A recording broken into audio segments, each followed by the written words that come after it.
வியாழனை பிரிக்க கோஸ்டே முடிவு செய்தார். பின் அதற்கு வேண்டிய எல்லா ஏற்பாடுகளையும் செய்ய பிதாவோ, அன்பரே, சிலோடாவாக மாற்ற சாதாரண ஆன்மாக்களை விட நீங்கள் மனிதனாக்கி வைத்திருக்கும் அந்த வாடியாவின் பிதாக்களில் 3 பேரை விடுவித்து சிலோடாவாக்குங்கள். பின் வாடியாவின் சம்மதத்தோடு இன்னும் ஆன்மா படைக்கும் விஞ்ஞானிகளை தருவியுங்கள்.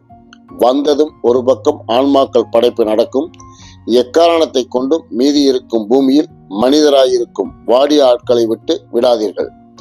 இதற்குள் வாடியாவிலிருந்து மால்களை படைக்கும் மூலக்கூறுகள், ஃபார்முலாக்கள் வர கோஸ்டே கண்கலங்கி விட்டார். கேட்காமல் செய்தும் இவ்வளவு உதவியா?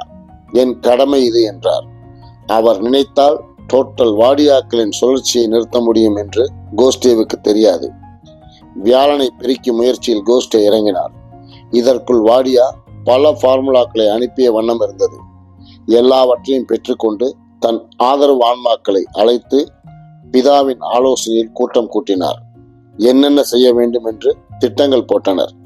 இதற்குள் அண்டை மிசோனாக்கள் 38 மட்டும் இந்த புது வாடியாவோடு தங்களை இணைத்துக் கொள்ள சம்மதம் தெரிவித்தது.